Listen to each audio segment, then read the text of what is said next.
السلام علیکم ورحمۃ اللہ تعالی وبرکاتہ نحمدک یا اللہ ونستعینک یا رسول اللہ صلی اللہ تعالی علیہ وسلم الصلاۃ والسلام علیک یا رسول اللہ الصلاۃ والسلام علیک یا حبیب اللہ صلی اللہ تعالی علیہ وسلم۔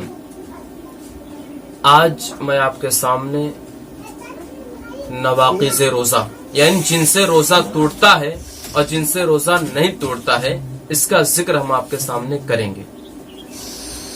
تو پہلے ہم آپ کو بتائیں گے جن چیزوں سے روزہ نہیں ٹوٹتا ہے، پھر آپ کو بتائیں گے جن چیزوں سے روزہ ٹوٹ جاتا ہے۔ تو بغور سماعت کیجئے گا، چونکہ آج دور حاضر میں بہت سارے ایسے مسائل پیدا ہوتے ہیں، بار بار معلومات کرنے کی کوشش کی جاتی ہے، لیکن کما حقہ جو معلومات ہم تک نہیں پہنچ پاتی ہے۔ تو جو علماء کرام کی تحقیقات ہیں اس کی روشنی میں آپ کے سامنے بیان کروں گا۔ تو جن چیزوں سے روزہ نہیں ٹوٹتا، پہلے آپ کو سنیے۔ خون کا ٹیسٹ کرانے سے روزہ نہیں ٹوٹتا۔ دوسری چیز انجیکشن لگوانے سے روزہ نہیں ٹوٹتا ہے۔ اسی طریقے سے اگر کسی شخص کو احتلام ہو جائے تو روزہ نہیں ٹوٹے گا۔ اسی طریقے سے کوئی شخص حجامہ بنوایا یعنی بال ترشوایا اور منہ زیر ناف تراشا تو ان سے کیا ہے، روزہ نہیں ٹوٹے گا۔ اسی طریقے سے خود بخود قے ہو جانا، خود بخود الٹی کا ہو جانا منہ بھر کے جبکہ نہ ہو تو روزہ کیا ہوگا، نہیں ٹوٹے گا۔ اسی طریقے سے انہیلر روزہ اس سے جو ہے، تو میں ایک عرض کر رہا تھا، اسی طریقے سے گلوکوز چڑھوانا، اس سے روزہ نہیں ٹوٹے گا۔ اسی طریقے سے بام وغیرہ جو لگا لیتے ہیں لوگ تو اس سے بھی روزہ نہیں ٹوٹتا ہے۔ اسی طریقے سے انسولین لوگ لگاتے ہیں، اس سے بھی روزہ نہیں ٹوٹتا ہے۔ اور اسی طریقے سے لپسٹک جو عورتیں لگاتی ہیں، لپسٹک لگانے سے بھی روزہ نہیں ٹوٹتا ہے۔ اور سرما، آنکھ میں سرما لگانے سے بھی روزہ نہیں ٹوٹے گا۔ اسی طریقے سے بام لگانے سے بھی روزہ نہیں ٹوٹے گا۔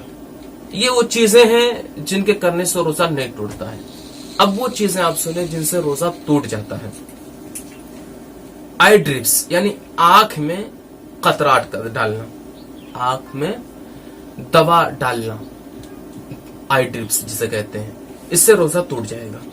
اسی طریقے سے محیضہ عورت یعنی اگر کوئی عورت حیض کی حالت میں ہو جائے، کوئی عورت روزہ رکھے اور اسے حیض آ جائے تو ایسی صورت میں اس کا روزہ ٹوٹ جاتا ہے۔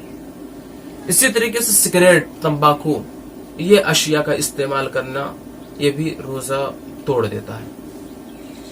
اور اسی طریقے سے ناک میں دوا ڈالنا، چونکہ جب ناک میں دوا ڈالی جائے گی تو اس کے جو اثرات ہوتے ہیں ناک کے ذریعے حلق میں اس کی تاثیر پہنچتی ہے، جس کی بنیاد پر، جس کی وجہ سے روزہ انسان کا ٹوٹ جاتا ہے۔ حقنہ لگوانے سے بھی روزہ ٹوٹ جاتا ہے۔ تو یہ وہ چیزیں ہیں جن سے روزہ ٹوٹ جاتا ہے۔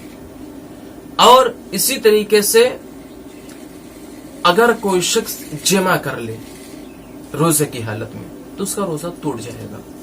جان بوجھ کر کے اگر کرے گا تو اس کے اوپر کفارہ لازم ہوگا، یعنی ایک روزے اس کے اور 60 قضا کے 61 روزے رکھنے ہوں گے۔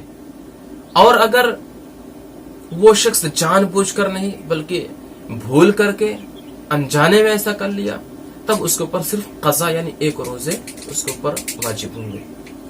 تو یہ آج آپ کے سامنے میں نے مسئلہ بیان کیا کہ کن چیزوں سے روزہ ٹوٹ جاتا ہے اور کن چیزوں سے روزہ نہیں ٹوٹتا ہے۔